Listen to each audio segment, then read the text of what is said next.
Tudo da Canção Nova em um só lugar. Canção Nova Play. Muito boa noite, meus caros amigos e amigas que acompanham a TV Canção Nova. Estamos começando mais um programa Escola da Fé. Uma alegria chegar até a sua casa.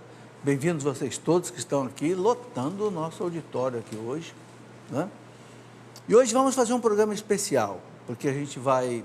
Estou falando sobre igreja, já tem várias aulas, né? Então, convidei Dom Henrique Soares da Costa, que está aqui conosco, bispo, né, de Palmares, no Recife, em Pernambuco, e que nós vamos conversar um pouco então sobre igreja, aprofundando, né, essas nossas aulas e esse nosso aprofundamento, ok? Mas antes vamos rezar, né? Porque sem mim nada podeis fazer, disse o Mestre, né? Em nome do Pai, do Filho e do Espírito Santo. Amém. Amém. Vinde, Espírito Santo, enchei os corações dos vossos fiéis. Acendei neles o fogo do vosso amor. Enviai o vosso Espírito, e tudo será criado. Renovareis a face da terra. Ó Deus, que instruíste os corações dos vossos fiéis com a luz do Espírito Santo. Fazei que apreciemos retamente todas as coisas, segundo o mesmo Espírito, e gozemos sempre da sua consolação, por Cristo nosso. Amém. Pedindo à Virgem Maria que nos acompanhe nessa noite, nesse programa, interceda por nós. Ave Maria, cheia de graça, o Senhor é convosco. Bendita sois vós entre as mulheres. Bendito é o fruto do vosso ventre, Jesus. Santa Maria, Mãe de Deus, rogai por nós, pecadores, agora e na hora de nossa morte. Glória ao Pai, ao Filho e ao Espírito Santo. São José, em nome do Pai, do Filho e do Espírito Santo. Amém. Quero rapidamente dizer o nome das cidades de vocês. Pode levantar a mão quando eu chamar. E o nosso amigo Câmera Léo aqui vai mostrá-lo, ok? Belo Horizonte, Minas Gerais, está aí. Maceió, Alagoas, lá do outro lado, né?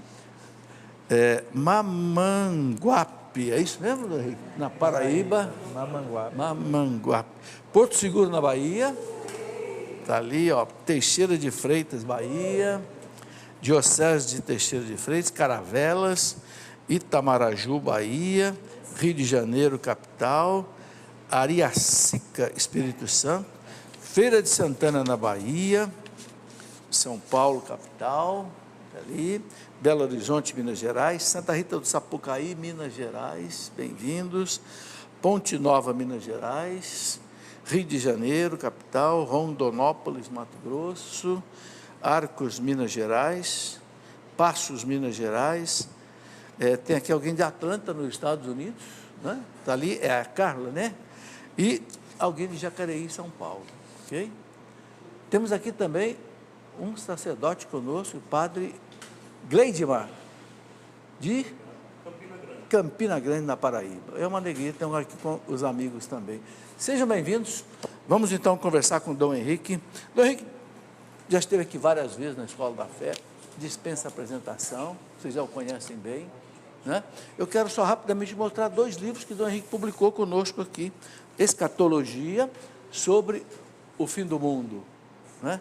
Aqui Dom Henrique explica tudo sobre a morte, céu, inferno, purgatório, segunda vinda de Cristo, né? Com autoridade de pastor da igreja, né? E a beleza desse livro, A Caminho da Terra Prometida, né?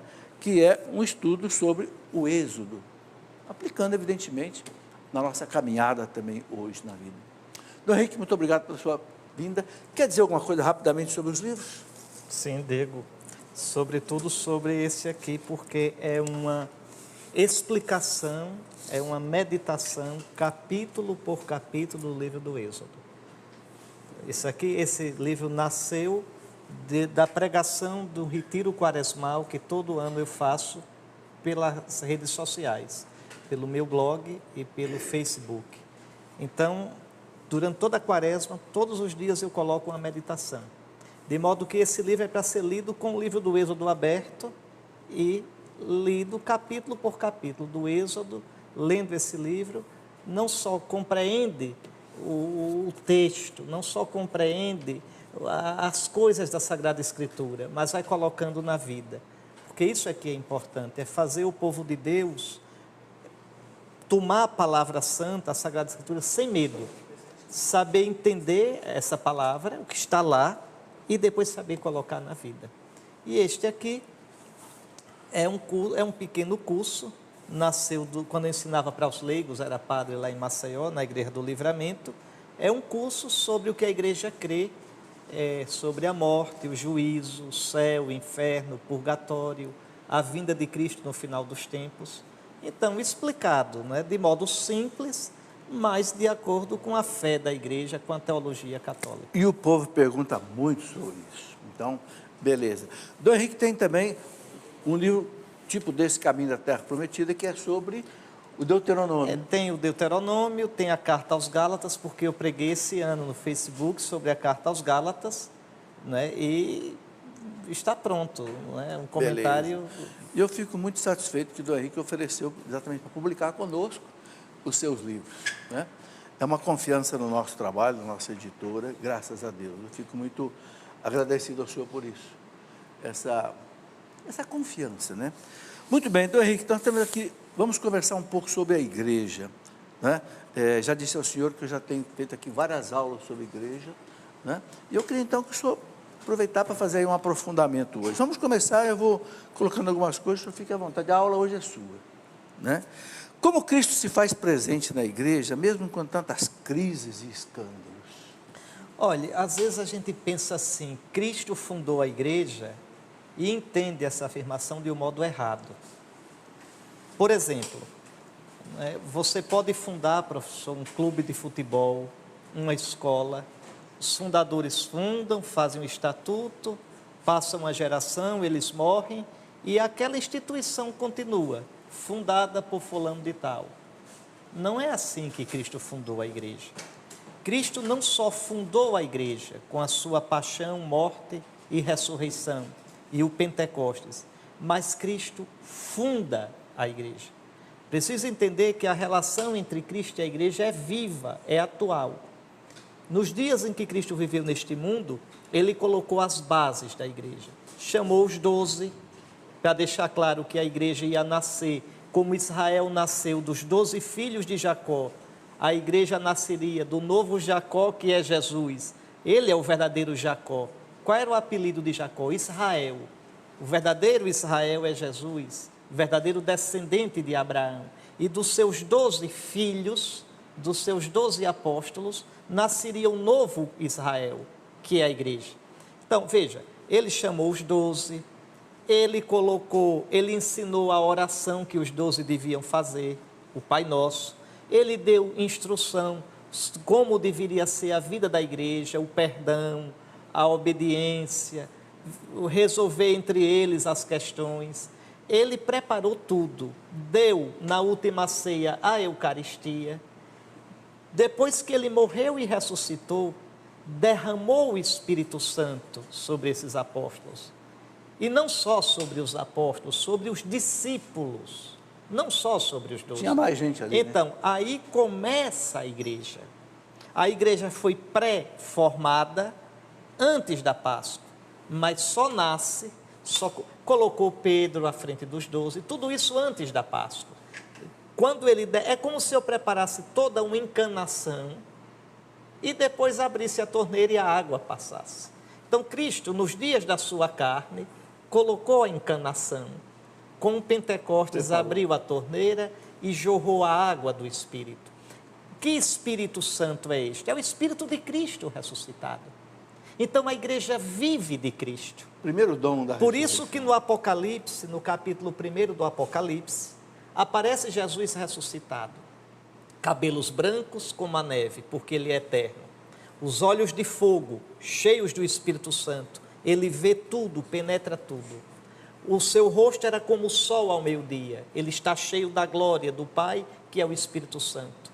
Uma túnica branca, porque é sacerdote. Um cinto de ouro, porque é rei. Da sua boca sai como uma espada de 2 gumes, porque ele tem a palavra que divide, que julga.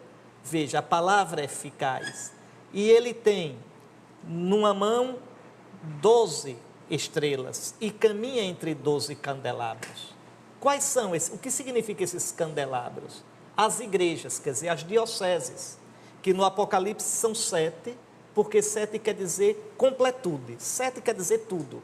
Então, a igreja de Sardes, Laodiceia, Filadélfia, Tiatira, Pérgamo, Éfeso. Pois bem, Cristo caminha no meio dos candelabros, caminha no meio das igrejas. Então veja, Cristo está vivo, vivo na igreja de Lorena, na igreja de São Paulo, na igreja de Palmares, na igreja de Campina Grande, na igreja de Maceió, na igreja de Olinda e Recife, na igreja de Belo Horizonte, na igreja do Rio de Janeiro. Ele é aquele que, cheio do Espírito, caminha entre as igrejas e tem nas mãos os 7 anjos das 7 igrejas. Segundo alguns exegetas, e é bonito pensar assim, esses anjos são os bispos. Ao anjo da igreja de Éfeso, escreve, ele manda carta a cada anjo desse, a cada bispo. Então, Cristo está vivo hoje na igreja. Hoje, ele não só fundou, ele dá o tempo todo o seu Espírito Santo à igreja. Por isso ele disse em João 15, eu sou a videira, vós os ramos. Ele é o tronco. E os ramos vivem da seiva desse tronco, vive do Espírito Santo. Agora, como é que Cristo infunde o seu Espírito Santo na igreja? Ele infunde pelos sacramentos. Pentecostes abre a torneira. O verdadeiro Pentecostes são os sacramentos. Em cada sacramento a gente recebe o Espírito Santo. No batismo o Espírito vem como vida, na crisma o Espírito vem como força, na Eucaristia o Espírito transfigura o pão e o vinho no corpo e sangue de Cristo, como amor que se imola. Por isso Jesus vai dizer, não é? Veja, a gente está lendo agora o discurso de Jesus, a conversa de Jesus com Nicodemos, é o batismo. E depois, no fim da semana e na próxima, vamos escutar o discurso sobre o pão da vida, é a Eucaristia, porque ele, no batismo, na Eucaristia, ele dá o Espírito. Ele vai dizer a Nicodemos, tem que nascer da água e do Espírito. E vai dizer no discurso sobre o pão da vida, é o Espírito que dá vida. Uma vez me perguntaram, como é que Cristo está na Eucaristia com unha, cabelo? Oh, que coisa mais tosca. Não. Veja, Jesus responderia, é o Espírito que dá vida. Eu estou ali ressuscitado. Como é Jesus ressuscitado? A Escritura não diz, ele está transfigurado. Qual é a imagem de Cristo ressuscitado na liturgia? É o Círio Pascal. Ele não pode ser representado. Ele não volta para essa vida, ele entra na vida divina. Olha o Apocalipse como diz.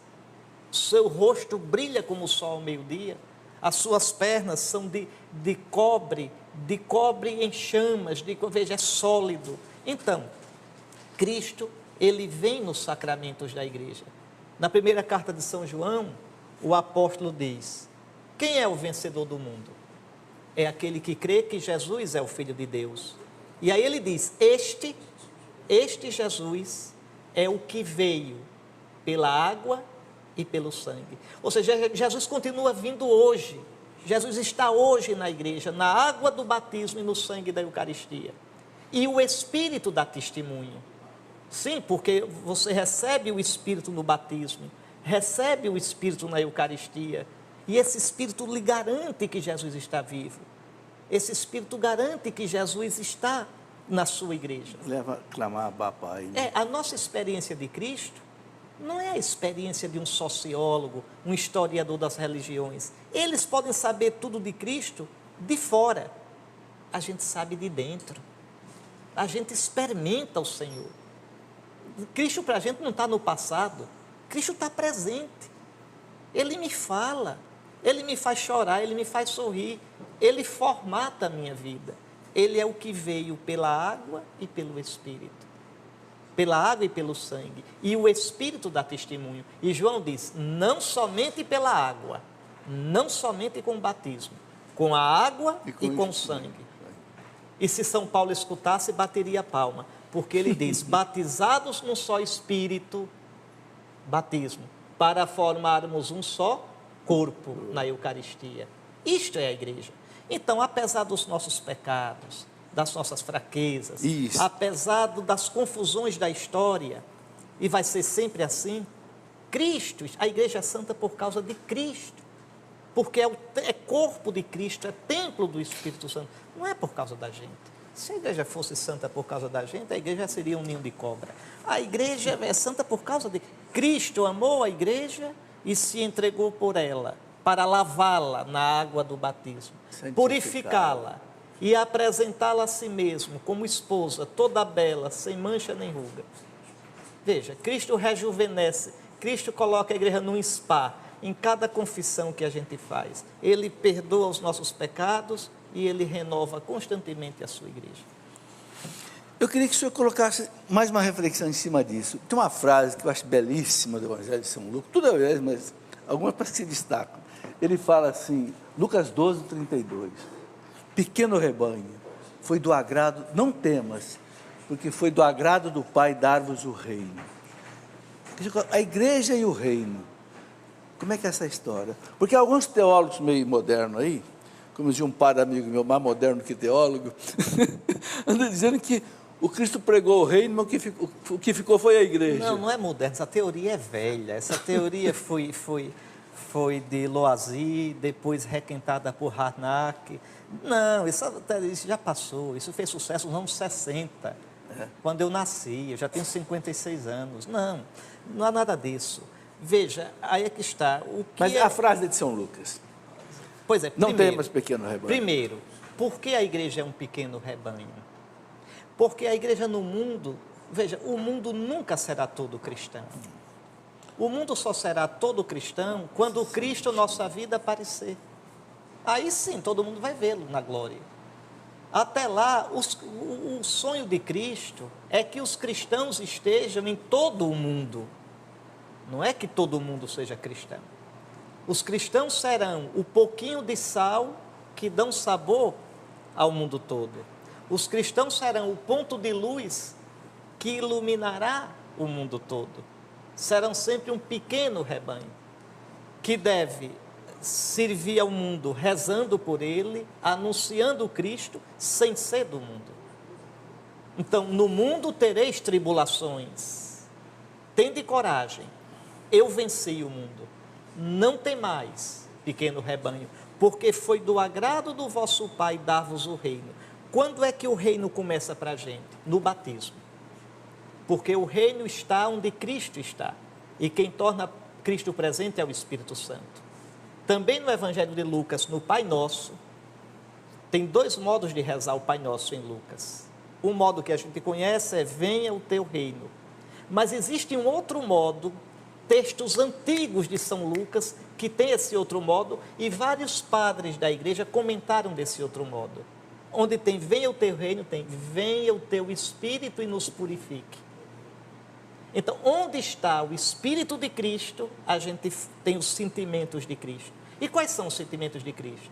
Pai, seja feita a tua vontade em mim. Isso é o reino, é Deus reinando em mim. Então, o reino começa aqui, quando a gente ama o Cristo. O reino começa quando a gente tem os sentimentos de Cristo, vive no Espírito de Cristo e será pleno na glória. Agora, não entrará no reino, no fim dos tempos, quem não deixar aqui o reino entrar em si. Não, aqui não sou eu quem entra no reino, é o reino que entra em mim. Como o reino entra em mim? Quando eu deixo que a vontade... Como é que Cristo ensinou no Pai Nosso? Venha a nós o vosso reino. E qual é o pedido seguinte? Seja feita a vossa vontade. Quando eu faço a vontade dele, ele está reinando em mim. Se eu faço a minha, ele não está reinando. Eu bloqueio o reino. O Vaticano II, na Lumen Gentium, acho que é lá número 5, fala que não é, a igreja é o germe do reino de Deus. Sim, como eu estou dizendo. Quer dizer que sem igreja não tem reino de Deus. A igreja está a serviço do reino de Deus. O reino, Jesus inaugura o reino de Deus no mundo. Com Jesus se cumpre o que Isaías dizia: como são belos sobre os montes os pés daquele que anuncia a Sião, o teu Deus reina. Veja, o que é que Jesus anuncia? O reino, que Deus reina, que Deus veio reinar. Veja, o profeta Isaías, na tradução da 70 no grego, Diz, como são belos os que evangelizam Sião, os que dão uma boa nova a Sião. E qual é a boa nova? O teu Deus reina. Aí Jesus, no primeiro capítulo de Marcos, chega dizendo, cumpriu-se o tempo, vai se cumprir o que o profeta Isaías diz. O reino de Deus chegou para vós. Então Jesus traz o reinado de Deus. Esse reino começa com a sua santa presença entre nós, esse reino explode com o Pentecostes, porque o Jesus dá o Espírito dele, e o Espírito nos dá só uma coisa, os sentimentos de Cristo, a vida de Cristo, as atitudes de Cristo. E então a igreja é germe. Onde a igreja está, onde estão os cristãos, Deus deve reinar. Mas é sempre uma luta, porque somos ainda peregrinos.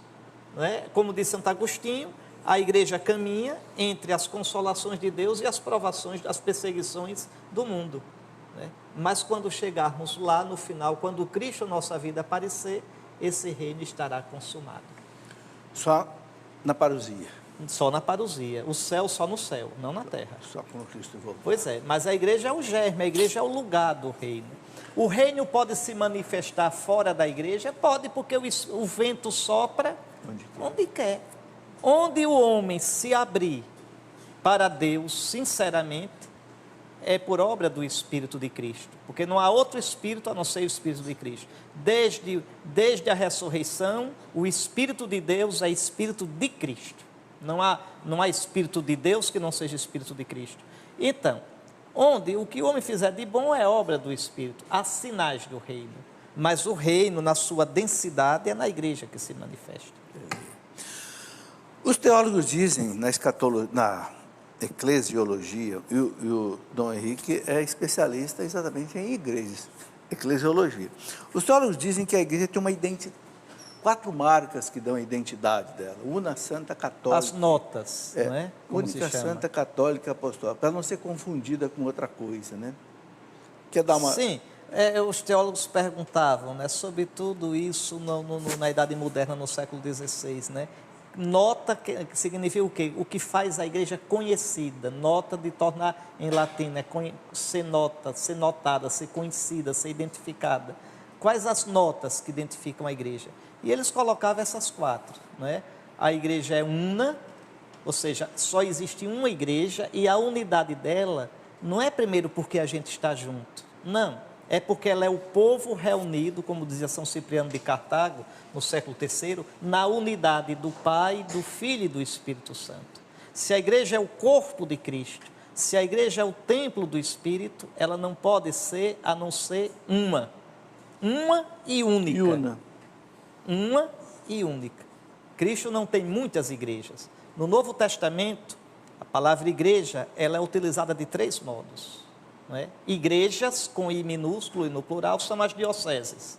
São as comunidades que se reúnem ao redor de um sucessor legítimo dos apóstolos e vive na fé católica e apostólica e celebra a Eucaristia.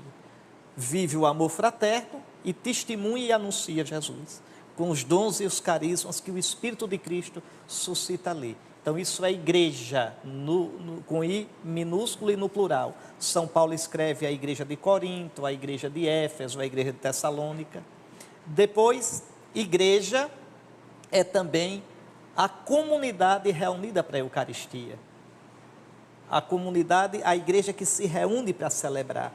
Não é? A comunidade dos batizados. São Paulo diz que os da casa de Cloé, Cloé é essa cristã porque alguns da casa de Cloé me disseram que quando vos reunis, a divisão entre vós. Não é a família de Cloé, eram os cristãos que se reuniam na casa de Cloé para celebrar a Eucaristia. Veja, no 1º século, na metade do 1º século. Então, igreja é a comunidade, onde está a Eucaristia, está a igreja, porque está Cristo e está toda a graça. E depois igreja no sentido, a igreja universal, a igreja espalhada por toda a terra. Essa igreja é una e única. Mesmo quando os homens dividem, os cristãos se desunem, se dividem, a igreja continua uma, tá certo? Porque o Espírito de Deus não permite essa divisão. Agora, isso tem que ser expresso concretamente, né? Na comunhão com os legítimos pastores, os bispos legítimos, em comunhão com o sucessor de Pedro. Então, essa é a igreja una. Beleza. Dom Henrique, vamos fazer um intervalo rapidamente? Na volta eu coloco as outras 3 notas da igreja. Isso. Ok? Aguarde que é rapidíssimo nosso intervalo, não dá mais que 3 minutos. Espere aí, nós já voltaremos. Muito bem, já estamos de volta com a nossa Escola da Fé, conversando aqui hoje com Dom Henrique Soares da Costa sobre a igreja, né? Eu quero, antes de continuar a conversa com ele, mostrar rapidamente esta ação, né? Palavras que Curam, da Canção Nova, né? Vocês já sabem, a Canção Nova já tem divulgado isso, são 3 meses em que nós teremos 4 gravações, 4 palestras gravadas, que a pessoa que contribui com R$20, além da contribuição normal, vai ter acesso a essas gravações. Então, nesse mês de maio, uma do padre Marcelo Rossi, uma palestra minha, uma da Luzia Santiago e outra do Tiago, né, que é consagrado da Canção Nova, ok? Então, você recebe um boleto na sua casa. Se você faz essa contribuição de R$20 a mais, você tem acesso. Depois, quando terminar todo o programa, né, Palavras que Curam, que vai terminar no mês de junho, então você recebe um DVD com todas as 12 palestras, né, das pessoas que vão se sucedendo aí a cada mês, ok? Porque a Canção Nova depende disso para viver, né? Ela evangeliza e da evangelização também ela tira o sustento. E todo mundo sabe que a Canção Nova tem uma luta muito grande, né, para pagar todas as suas dívidas, né, que passam aí de 20 milhões por mês, não é fácil, né? Muito bem, antes de voltar aqui com o Dom Henrique, eu quero só mostrar esse livro, A Minha Igreja. Esse livro é um livro que eu escrevi baseado no quê? Catecismo da Igreja, um documento belíssimo do Papa João Paulo II, que fez uma série de catequeses sobre a igreja, né? Então, aquilo que a igreja nos ensina sobre ela mesma, tá? Quem quiser aprofundar nisso. Dom Henrique, o senhor estava falando daqueles 4 pontos que são notas marcantes da igreja. Igreja una, santa, católica e apostólica. E são dogmas, né? São os credos, né? Exato. Então, ela é una, essa unidade nasce do próprio Cristo, que dá o Espírito, né? O Espírito que conserva a igreja unida. E essa unidade se manifesta, sobretudo, na Eucaristia. Todas as igrejas, no sentido que eu falei, do mundo, celebrando a Eucaristia, em Cristo vamos nos tornando um só corpo. E isso deve se manifestar concretamente na comunhão entre nós, na comunhão com os bispos, tá certo? Os bispos, a comunhão entre si e com o sucessor de Pedro. Depois a igreja é santa. Santa porque Cristo a santifica. Cristo amou a igreja, entregou-se por ela, a vivifica o tempo todo com o seu Espírito Santo. Então, ainda que, veja, a igreja não é santa e pecadora. Isso aqui seria um erro dizer isso. Não é de modo algum santa e pecadora. A igreja é essencialmente santa. Agora, enquanto caminha nesse mundo, formada de pecadores, ela tem no seu meio os cristãos que são santos, mas que experimentam ainda as marcas dos pecados por fraqueza. Atenção, porque uma coisa é o pecado, aquele pecado pela debilidade humana. Outra coisa é o pecado como malandragem mesmo, fechamento para Deus. Tem 2 tipos de pecado, o pecado por malícia e o pecado por fraqueza. Aqueles que vivem no pecado de modo contumaz não são membros da igreja. Ainda que externamente possa ser bispo, cardeal, monge, mas se vive numa situação de contumácia no pecado, Santo Agostinho diz isso, São Tomás diz isso, estão apartados da igreja. São membros externos, mas não internamente. É diferente daquele que na sua fraqueza experimenta, está lá em Romanos 7, a luta que é até o fim da vida, aquilo lá que São Paulo fala no final do capítulo 7 da carta aos Romanos, ao contrário do que alguns pensam, não é do homem antes de ser cristão, é do cristão, é uma luta. Não faço o bem que quero, faço o bem, mas ele está lutando.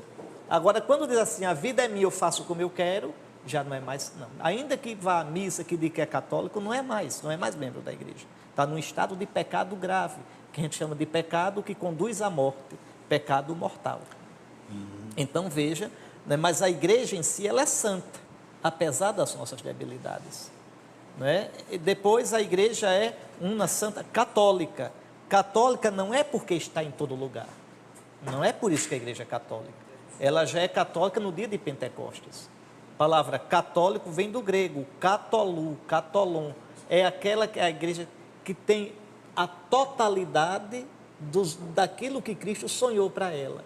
Ela tem o evangelho, ela tem a caridade, ela tem todos os dons, ela tem os 7 sacramentos, ela tem a sucessão apostólica, ela tem o ministério petrino, ela tem aqueles que dão a vida por Cristo, o martírio, ela tem o anúncio do evangelho. Então ela é a igreja segundo o todo, diferente das seitas que pegam pedaços.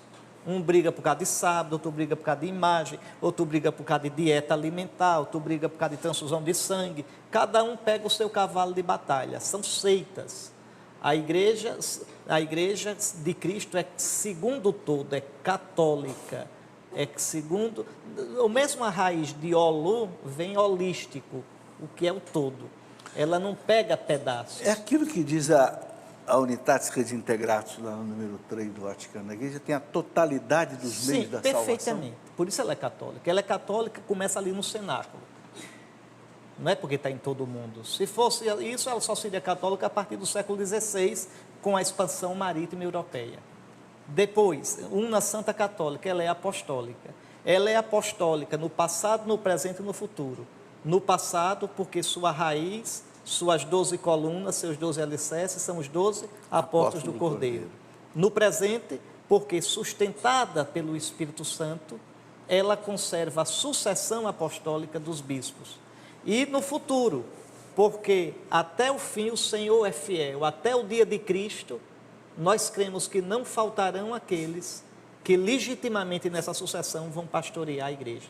E essa sucessão não é só externa, porque eu fui ordenado por bispos, que foram ordenados por outros que vêm dos apóstolos, mas internas, porque o Espírito continua de dentro, nos impulsionando e nos sustentando, mesmo na mutação dos tempos, das situações, dos lugares. A gente tem a certeza que o Cristo, que caminha entre os 7 candelabros, não deixará de dar o seu Espírito e de conservar a igreja na sua apostolicidade. Dom Henrique, o Papa Bento XVI se preocupava muito com uma coisa que ele chamava de ditadura do relativismo. E ele fala que isso atingiu a igreja de certa forma. João Paulo II também fala na encíclica dele, Veritatis Splendor, né? João Paulo fala que isso entrou até nos seminários. Como é que é isso? Como é que... Não, isso vem de uma... É meio complicado. Vem de uma filosofia, de alguns preconceitos, pressupostos filosóficos, que também entraram na teologia, de que Deus, na verdade, não age no mundo. É como se Deus estivesse vendo tudo lá de cima, mas Deus não age por aqui. Seria o deísmo. Então, por aqui fica mesmo as leis da natureza, o homem entregue meio a si próprio, né? E daí, isso faz com que pareça que os milagres da Bíblia, os mandamentos, tudo isso não tenha sido bem assim, bem histórico. Então fica um pouco, não, o importante é a minha decisão com Cristo, o importante é eu ser generoso com Ele, eu dizer sim a Ele, e dizendo sim a Ele, dizer sim aos irmãos. Ora, se Deus não age diretamente no mundo, se Deus não deu realmente preceitos claros, se o Senhor Jesus, né, através dos apóstolos e da ação contínua na igreja, não tem uma palavra clara a qual nós devemos obediência, a obediência da fé, então fica tudo mais ou menos, faça você mesmo, Deus é bonzinho, Ele olha o coração, e isso é uma ilusão muito grande, porque Cristo é claro, convertei-vos, a porta é estreita, muitos tentarão entrar e não conseguirão. Então isso, a ditadura do relativismo na igreja, o senhor me perguntou, mas isso vem de onde? De uma mentalidade do mundo, que desde o século XIV, XV, do Renascimento, né, que começa por ali, o homem se julga o dono da bola e o dono da vida, né? Não, mas na verdade isso começa no capítulo 3 do Gênesis, quando a serpente engana o homem e diz, não, sereis como deuses. Não, a vida é de vocês, vão ser felizes, façam como vocês quiserem e vocês vão viver aí adoidado. E o homem termina vendo que está nu e quebrando a cara. Então, esse relativismo é quando eu perco de vista que Deus está presente no mundo, que Deus age no mundo, que Deus, na sua santa palavra, deu preceitos, mandamentos, que o Espírito de Cristo age na igreja, e aquilo que a igreja ensina em matéria de fé e de doutrina moral, deve ser acolhido na obediência da fé por todos os seus filhos.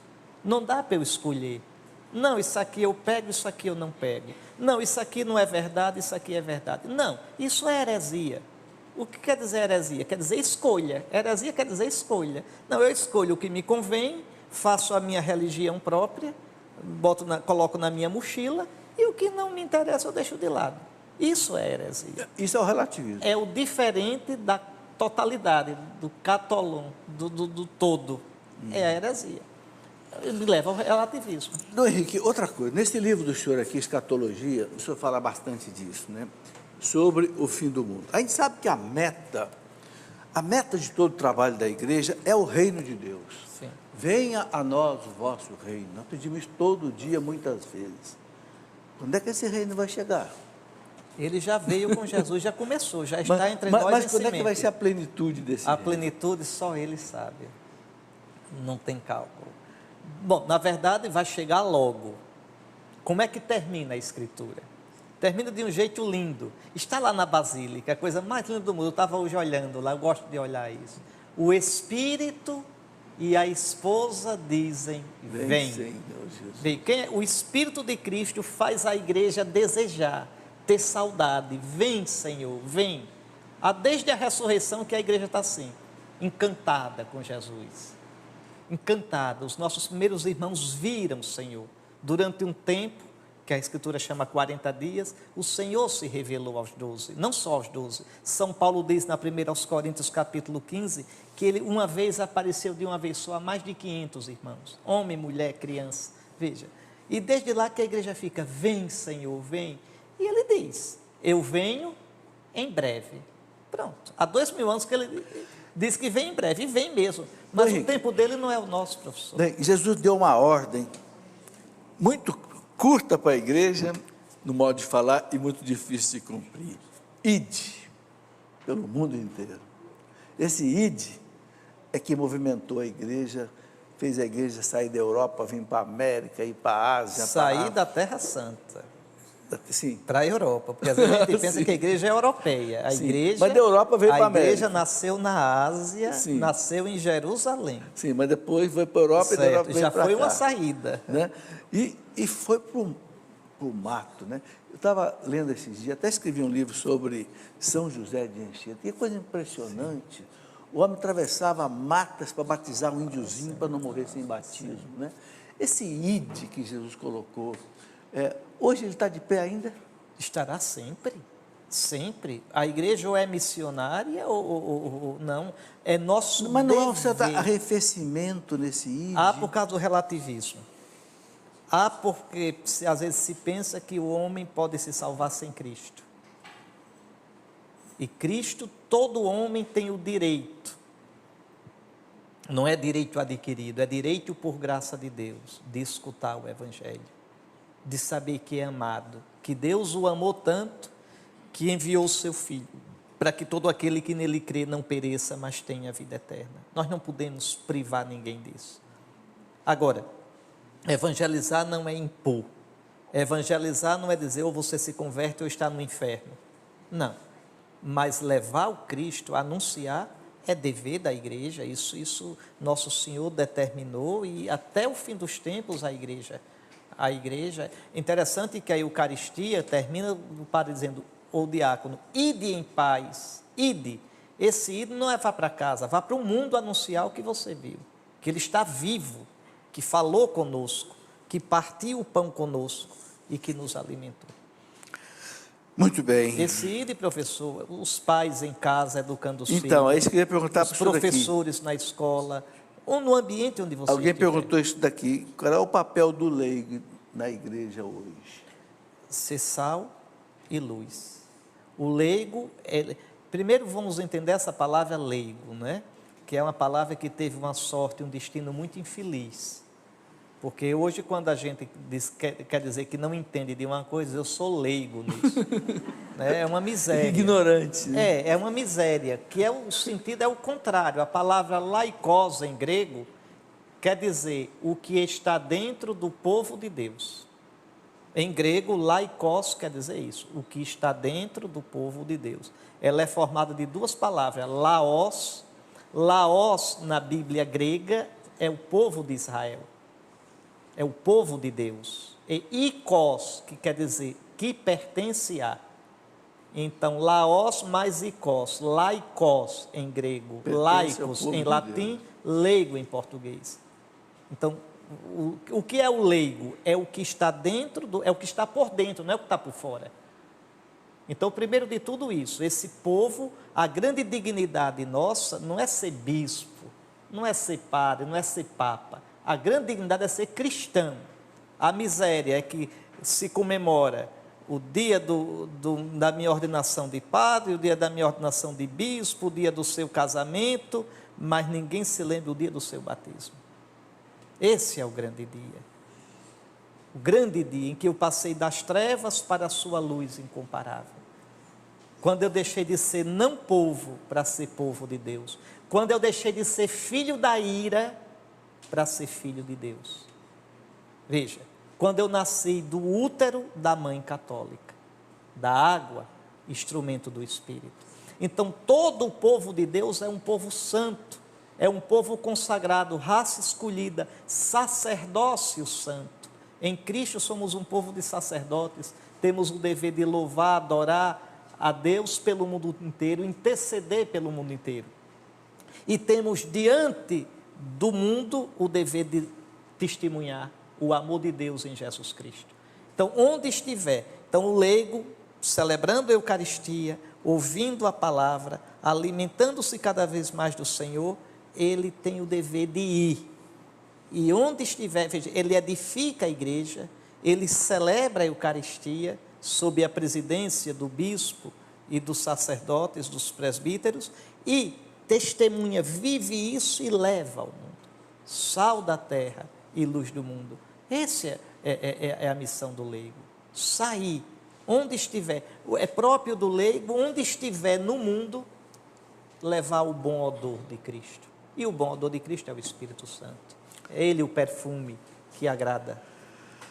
Dom Henrique, o senhor como bispo, né? Porque o bispo a gente sabe que ele é responsável pela diocese dele, mas o Concílio Vaticano II diz que todo bispo é responsável pela igreja como um todo, né? É São Paulo que trazia a solicitude por todas as igrejas. Isso.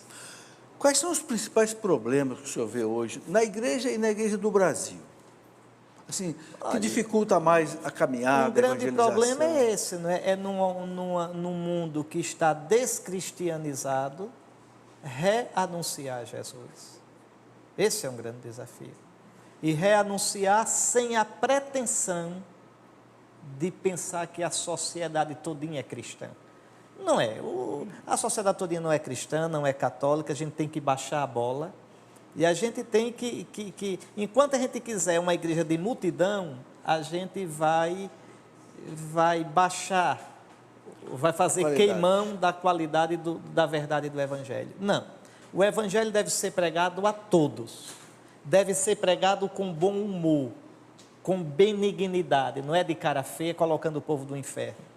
Veja, não é evangelho dizer, ou se converte ou vai para o inferno. Isso não é evangelho, isso não é boa notícia que eu vou para o inferno. Isso é um anti-evangelho. Não, o evangelho é mostrar a beleza de Cristo, mas falar de Cristo, professor. Às vezes a gente tem errado, pisado na bola, porque a gente quer pregar para o mundo obrigações sociais ou pessoais antes de falar de Cristo. Como é que eu posso exigir que um moço seja casto e tenha um namoro casto, se ele não tem uma experiência de Cristo? Como é que eu posso exigir que um casamento seja indissolúvel para aquele casal, se aquele casal não fez uma experiência de Cristo? Porque está no direito canônico? E quem liga para direito canônico? Então, o que me segura na vida, o que faz com que eu seja fiel, é o amor a Cristo. Então, o grande desafio é renunciar a nosso Senhor. É entender que o evangelho não pode ser suposto, tem que ser proposto. Eu acho que a igreja ainda supõe muito que o pessoal está evangelizado. Teoricamente não, mas na prática a gente fica supondo. Entende? É tão interessante quando a gente diz assim, buscar os católicos que estão longe. Não são católicos. Coitados, só tem o nome, foram batizados e mais nada. Nada, é reevangelizar mesmo. Pior do que do zero, porque do zero a pessoa está zeradinha. E agora não é do zero, a pessoa pensa que sabe, tem um bocado de preconceito com a igreja e não sabe nada. Então é desfazer o preconceito, é recuperar tudo. Dom Henrique, a gente tem ainda aí uns 5 minutos de programa. Eu queria deixar o senhor à vontade para o senhor abordar alguma coisa que o senhor acha mais importante nessas coisas todas que eu coloquei, mas eu queria que o senhor ficasse à vontade para colocar mais alguma coisa. Coloco a coisa mais Que o importante. senhor queira colocar. A coisa mais importante é que há 2000 anos atrás, isso é importante, um de nós, Jesus de Nazaré, que viveu entre nós, que chorou, sorriu, sentiu a solidão, teve medo da morte. Um de nós, Jesus de Nazaré, que se dizia o Messias de Israel, morreu de morte violenta, vergonhosa, e venceu a morte. Essa é a coisa.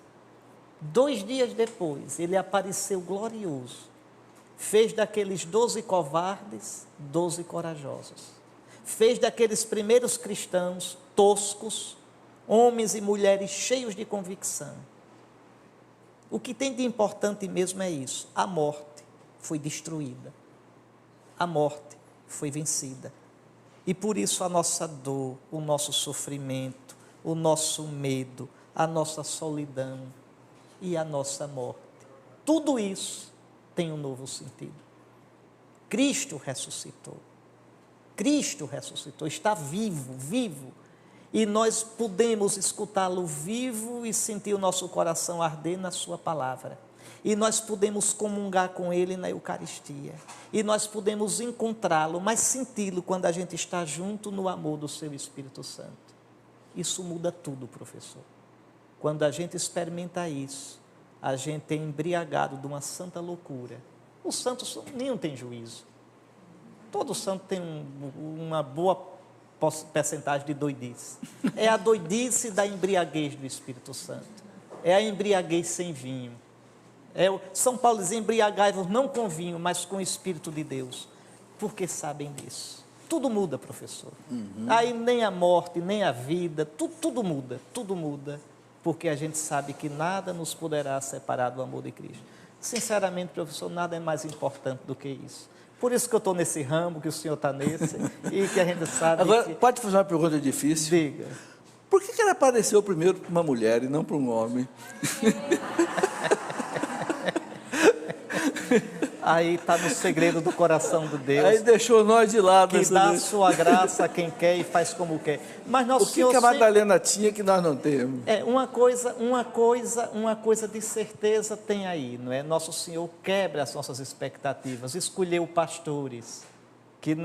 Pastor, pela lei judaica, não podia ser testemunha, os rabinos não aceitavam, porque pastor é feito pescador, contava muita história de Trancoso. Então não adiantava ver. E Jesus escolhe os pastores, o Senhor escolhe os pastores para receber o anúncio, né? Mulher não valia como testemunha. E o Senhor escolhe as mulheres, a começar pela Madalena, para ser apóstola dos apóstolos, como dizia São Gregório Magno. Será que é porque ela foi a que mais amou Jesus? Sim. É uma questão de amor também. Não é? É uma questão de amor. A gente sente que essa mulher ama, a gente vê como ela está ao pé da cruz e como ela teima em ficar junto ao túmulo, teima em não sair, de tão amorosa, de tão saudosa, de tão apaixonada. Não é? É também uma questão de amor, é uma questão de amor. Beleza.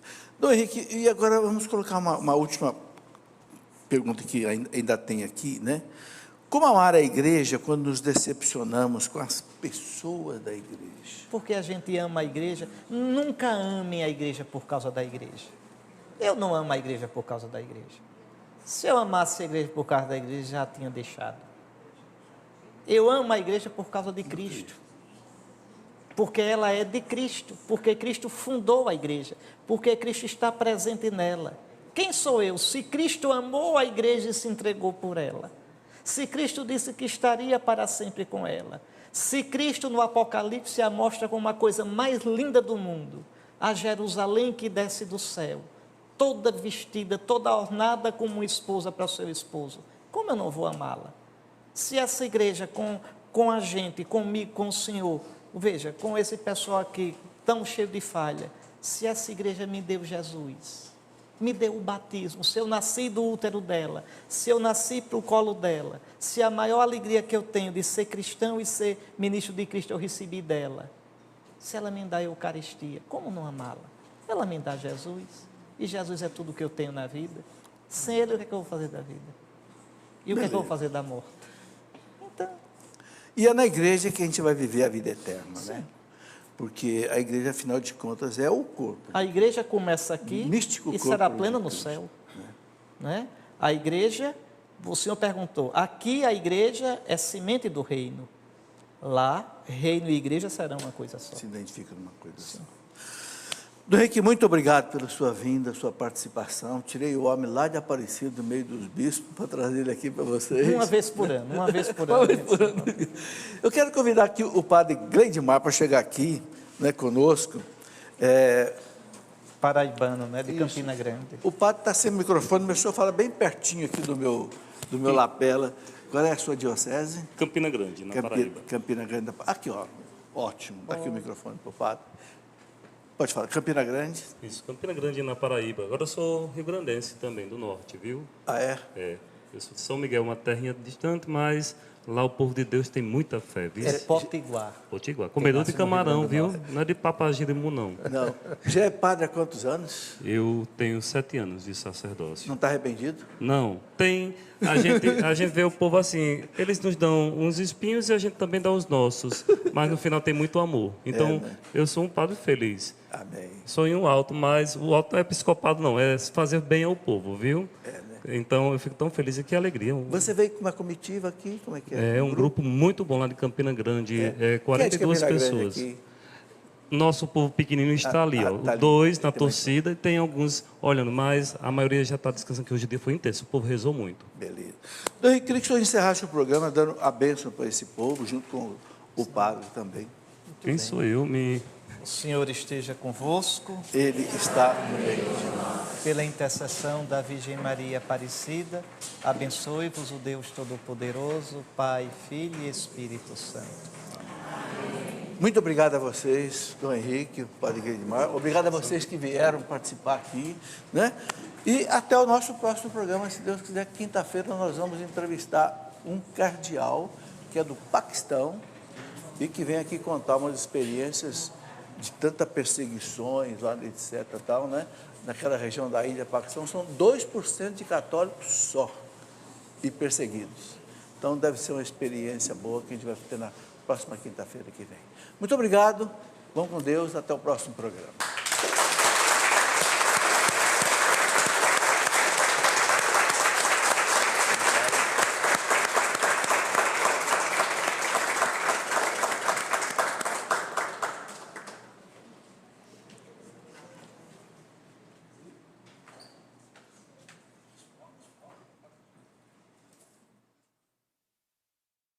Tudo da Canção Nova em um só lugar. Canção Nova Play.